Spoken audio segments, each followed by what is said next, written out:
Bonjour Alexis Corbière, bonjour à tous. Bonjour monsieur le député, La France Insoumise de Seine-Saint-Denis.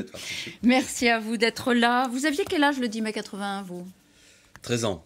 Oui, donc vous avez un souvenir de ce jour de victoire pour la gauche? Je me souviens très bien, ce célèbre, vous savez, je ne sais pas qu'on appelait ça, là où un visage s'inscrivait comme ça. Mon père, il a dit un juron, pensant que c'était Giscard, parce qu'il votait Mitterrand. Et c'était le front, voilà, c'est classique, tout le monde raconte ça, mais j'ai ce souvenir. Et puis après, mes parents étaient contents. Alors bon, moi j'habitais une petite ville de province, en l'occurrence Béziers, j'ai pas participé... évidemment à un quelconque rassemblement populaire, mais je me souviens de cette époque, je me souviens de professeurs le lendemain arrivant à l'école avec une rose rouge. Oula. Vous voyez, il y avait des traditions. Oui. Et après... C'est le 40e anniversaire dans quelques jours du 10 mai 80. On va reparler de l'état de la gauche, parce que 40 ans après, il y a de quoi dire. Mais d'abord, une question d'actualité, Alexis Corbière. Est-ce que vous vous joindrez à la marche citoyenne le 19 mai à l'appel de l'intersyndicale des policiers, évidemment lié au meurtre d'Avignon?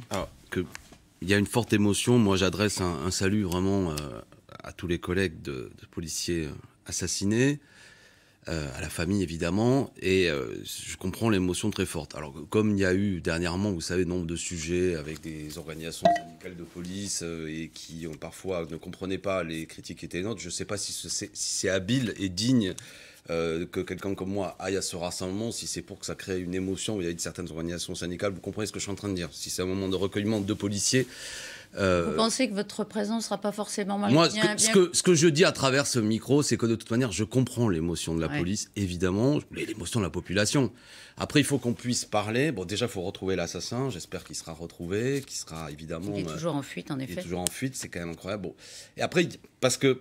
Pourquoi je dis ça? Il y a un sujet, la police fait un travail difficile. Moi, je le vois, élu de Seine-Saint-Denis, on pourrait en parler.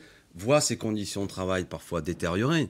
Je vois parfois avec désolement le fait que certains personnages politiques prennent des grandes postures, à commencer parfois par monsieur le ministre. Et puis moi, dans mon commissariat à Montreuil, c'est moins 24 postes à Montreuil. Actuellement, vous voyez, donc il y a des policiers qui travaillent dans des conditions difficiles. Et des gens comme moi, par ailleurs, ont aussi considéré qu'il arrive parfois que la police ait une attitude... Alors, je ne dis pas que c'est majoritaire, mais enfin, qui est préoccupant dans son rapport à la population. Oui, alors, comme vous dites les choses, on ne va pas tourner autour du pot, parce qu'effectivement, vous avez en même temps, vous dénoncez les violences policières. J'espère que vous aussi. Vous estimez, c'est pas la question, vous estimez que c'est systémique dans la police, vous le dites, vous l'avez dénoncé. Et par ailleurs, vous dites, effectivement, je vous ai déjà entendu plusieurs fois dire il faut plus de moyens, plus de protection, etc. Est-ce que vous êtes audible? Est-ce que vous êtes audible, manifestement? Peut-être qu'on est dans une époque où il faut avoir un point de vue qui est, comment dirais-je, cohérent. Voilà. C'est-à-dire que je suis pour ce grand service public indispensable qu'est la police républicaine. Je veux dire, il faut une police. Nous ne pouvons pas construire une société. S'il n'y a pas de police, c'est la loi du plus fort qui s'impose. Et je ne suis pas pour la loi du plus fort, mais parce que quelque part, j'aime la police républicaine. Je veux qu'elle soit toujours républicaine. Et quand parfois, notamment à l'occasion de mobilisation sociale, qui est quand même une tradition dans notre pays, je vois beaucoup de gens blessés. Il y a encore Libération qui faisait un sujet sur le fait qu'un jeune homme qui ne faisait rien s'est vu éborgné. C'est un vrai sujet. D'où viennent les consignes, les techniques utilisées. Moi, je veux dire, la police, comme tout service public, comme l'école, comme ce que vous voulez, on a le droit d'en parler. Et ce que je reproche à certaines organisations... Du coup, ça crée un malentendu. Non. Alors, écoutez David Lebars, une seconde. Oui, est-ce qu'il faut purger ce genre de sujet? David Lebars, hier matin, sur Radio Classique, écoutez-le. Dans la classe politique, il y a un parti qui, de façon récurrente, tape toujours sur la police. Il y a également certaines personnes... Jean-Luc Mélenchon et tous ses adjoints qui ont un discours extrêmement dangereux vis-à-vis de la police, en voulant désarmer les flics, en les traitant d'irresponsables, de bons à rien ou de mots grossiers que je répéterai pas à l'antenne. Bon, vous le savez, il n'est pas isolé. Il est leader du syndicat des commissaires de la police. Il est très violent, ce syndicat. Il dénonce une haine anti-flic, lui aussi. Il parle de la violence, alimentée, entre autres, par la France Insoumise et Jean-Luc Mélenchon. Alors, je veux quand même... Attendez, on prend 2 secondes. Quand même, il y a eu quelque chose qui est inacceptable, l'assassinat de ce policier à Avignon. Et j'oublie pas la policière aussi assassinée devant le commissariat il y a quelques jours à l'occasion d'un attentat par un homme pris d'idéologie islamiste violente, etc. D'accord? Donc, bon, ça, c'est un sujet auquel il faut avoir une forme de recueillement, de pensée pour les policiers et la famille. Deuxième sujet, le discours que nous tenons, qui chaque fois, et M. Lebars, lui, est dans une organisation syndicale très corporatiste, c'est-à-dire quel que soit ce que font les collègues, ils ont toujours raison. D'accord? Donc on ne peut rien dire. Et dès que j'ouvre la bouche, je suis anti-flic. Donc taisez-vous, Corbière. Alors que moi, je pense, comme tous les citoyens, parce qu'il faut la police, en même temps nous voulons une bonne police. Et qu'il arrive parfois, et j'espère que M. Le Bars aussi, lui, trouve désolant que quand des gens viennent manifester pacifiquement, ils se fassent éborgner. Parce que des consignes sont données d'utiliser des techniques, notamment le LBD, qui n'étaient pas utilisées lors des manifestations. Que par exemple, il y a des techniques d'arrestation à l'occasion d'une interpellation, de la technique dite du pliage, qui produit trop souvent des choses que nous n'acceptons pas. Je pense au cas de M. Chouva, Est-ce qu'il y a une haine, est-ce qu'il y a une haine anti-flic qu'il dit? Est-ce que... pas de haine anti-flic. Non, mais est-ce que lui, il dit aujourd'hui, il y a une haine anti-flic dans la société. Et comme il y a une haine aussi anti-insoumis de la part de certains. Elle peut armer indirectement les agresseurs. Alors on va dire les choses clairement. Il est possible qu'il y a des gens qui ont des propos verbaux inacceptables, qui peuvent... Mais cracher sur un policier, insulter sur un policier, ce qui est inacceptable, c'est pas la même chose que sortir une arme et la battre dans la rue. Ce qui s'est passé à Avignon, c'est du banditisme. Vous dites pas que dans un climat d'insécurité... Il y a un climat d'insécurité en France ? Oui, enfin, il y a de l'insécurité qui existe. Ça, mais à plusieurs sujets. L'insécurité dans la rue, une insécurité sociale. Au sens propre. Non, mais oui, les gens ne se sentent pas toujours... Beaucoup de gens sont inquiets pour leur travail, pour leur intégrité, pour plein de choses. Maintenant, il faut s'interroger pourquoi dans certains quartiers, c'est pour ça que je prends l'exemple de Montreuil, Seine-Saint-Denis, c'est dans des quartiers où il y a plein de problèmes. Les policiers travaillent avec des voitures, parce que moi je les connais, le commissaire des Lilas, qui est celui qui s'occupe de Bagnolet, de ma ville, le commissaire de Montreuil, les voitures ne fonctionnent pas toujours. Les conditions, c'est des préfabriqués absolument dégoûtants. Aller visiter une cellule dans ces commissariats, et le commissaire s'en désole lui-même, c'est franchement dans des conditions qui ne sont pas acceptables. Les gens travaillent parfois avec leur propre véhicule. On leur doit, je ne sais plus combien de millions d'heures supplémentaires qui n'ont pas été payées. J'ai demandé, moi, qu'il y ait une commission d'enquête sur notamment le taux de suicide très élevé dans la police, parce que quand vous discutez avec des policiers, ils vous disent que les conditions de travail, et tout ça est extrêmement éprouvant. Il y a un manque de moyens. Ce que je veux dire, c'est que, je vais vous dire, vous savez qui c'est le vrai défenseur de la police républicaine? C'est moi et la France insoumise. Alors attendez, voilà. Quand le leader... Attendez, parce que ça va être compliqué quand même à défendre. Par exemple, Bernard Cazeneuve, ancien ministre de l'Intérieur, ancien Premier ministre, hollandais. Qui ça? Bernard Cazeneuve. Quand le leader parlementaire d'une organisation politique de la gauche extrême dit à des manifestants « Méfiez-vous des policiers, ce sont des barbares », il crée un climat propice à des affrontements funestes. Sert-il la cause du peuple? Certainement pas, il l'a trahi. La cause du peuple, ça vous concerne un peu quand même, puisque c'est votre sujet. Lui, il dit que vous l'avez trahi par ces invectives-là. On est passé à un autre sujet, donc il y a un... Bon. Non, c'est le même sujet. Non, parce qu'on va parler de Cazeneuve, mais bon, si vous voulez. Oui, effectivement, à l'occasion de la mobilisation des Gilets jaunes, ce mouvement populaire, les consignes qui ont été données à la police ne me semblent pas républicaines. C'est-à-dire de réprimer rudement, de blesser des gens dans leur chair. Vous ne regrettez aucun des propos, aucune formule qui aurait pu être mal perçue dans ce climat. Mais peut-être qu'il y a des formules mal perçues. Ce que vous dites là, vous savez ce que c'est? C'est Jean-Luc Mélenchon qui parle à quelqu'un à l'oreille sur un trottoir. Oui, on est de quelqu'un qui vient lui dire... Non, de quelqu'un. Ça n'est pas une interview, d'accord? Ça peut arriver quand des gens qui venaient parler à Jean-Luc Mélenchon, en lui montrant quelqu'un qui avait été blessé, il leur dit tout ça, effectivement, il a un vocabulaire. Donc c'est un propos mal maîtrisé? Mais parce que les policiers ne sont pas des barbares, c'est pas ça le sujet, personne ne le croit. Par contre, ce qui est barbare, c'est de banaliser le fait qu'on blesse des gens et que quand nous posons le problème, on nous dit « Vous êtes anti-flic, arrêtons d'en parler ».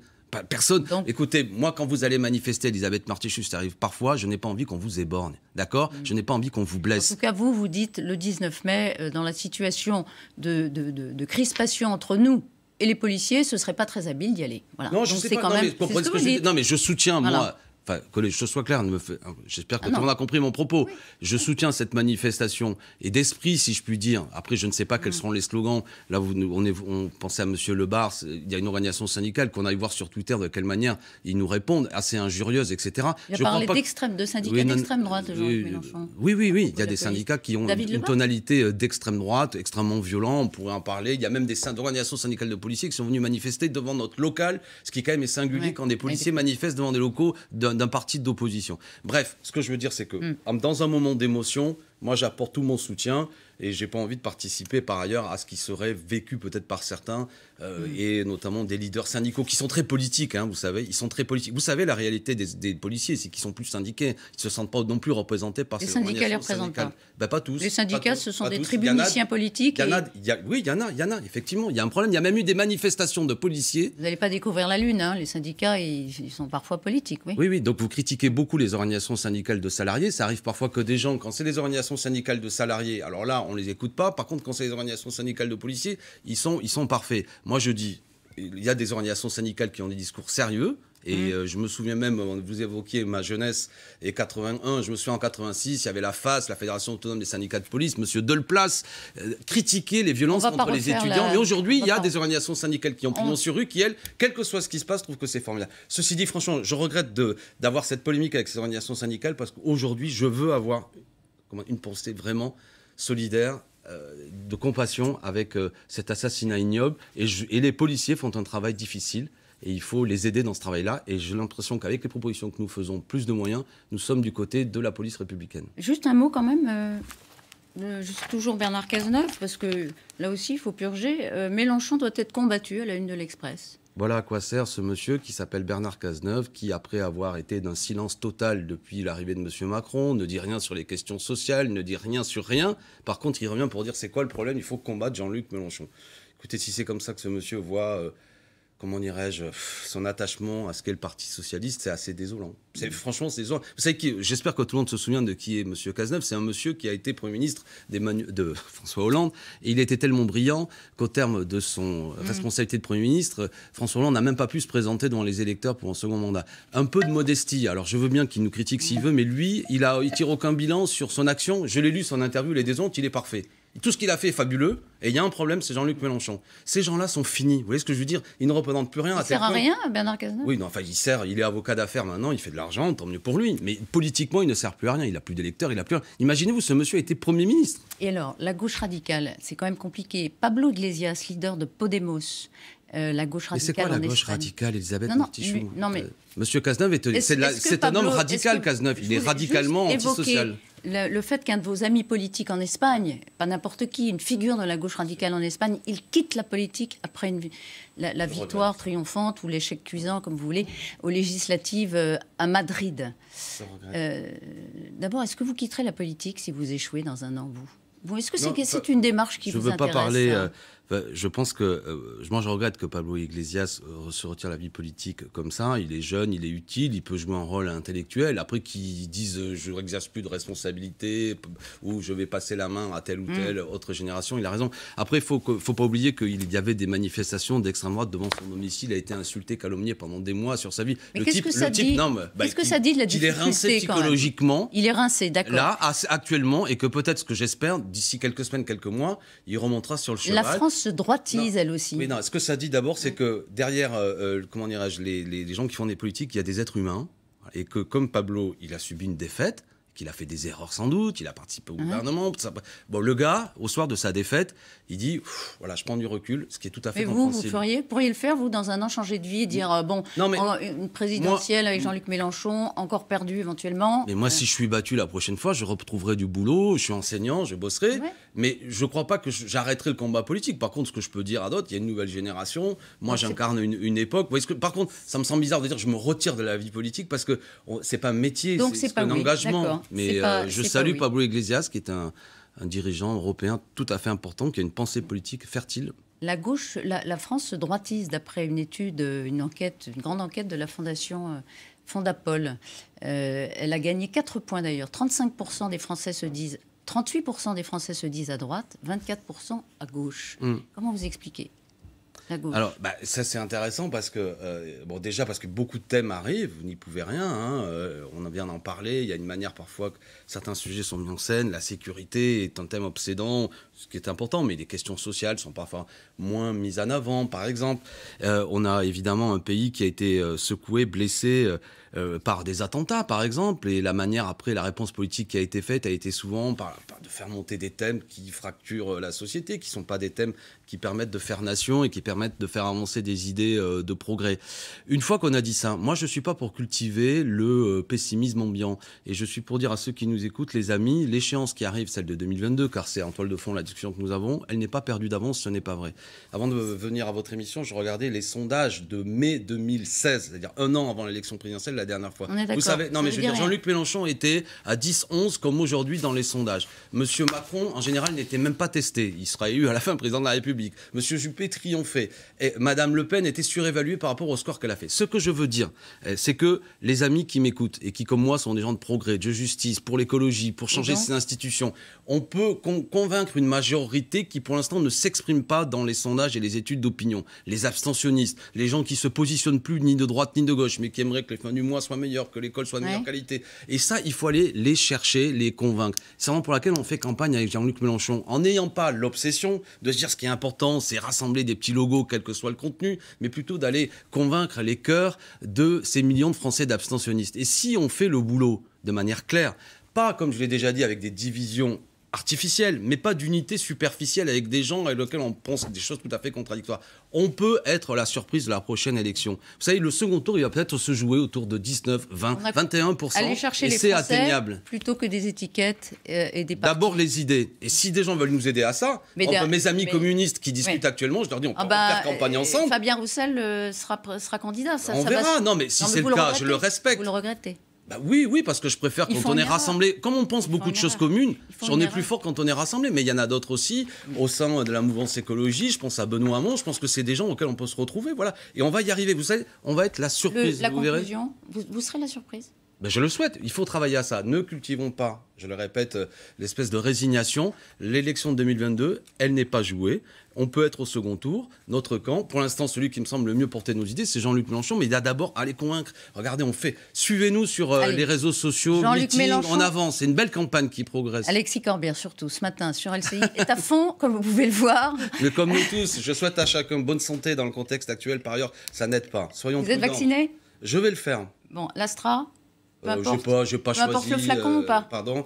Ouais, non, mais je comprends qu'il y ait des questions. Non, mais moi, en plus, je vais pas rentrer dans mon dossier médical, c'est pas le sujet. Mais il faut se vacciner. Je pense qu'il faut le faire. Et on va moi, j'ai 52 ans. Je pense c'est bien. Je rencontre des gens. J'ai une vie. Donc, soyons prudents et puis faisons attention. Puis, on n'a pas eu le temps d'en parler. Organisons aussi la société pour l'instant. Merci beaucoup. Gentiment. Allez, excusez-moi, Elisabeth. Je vous en prie. Merci de m'avoir invité. Bonne journée à vous.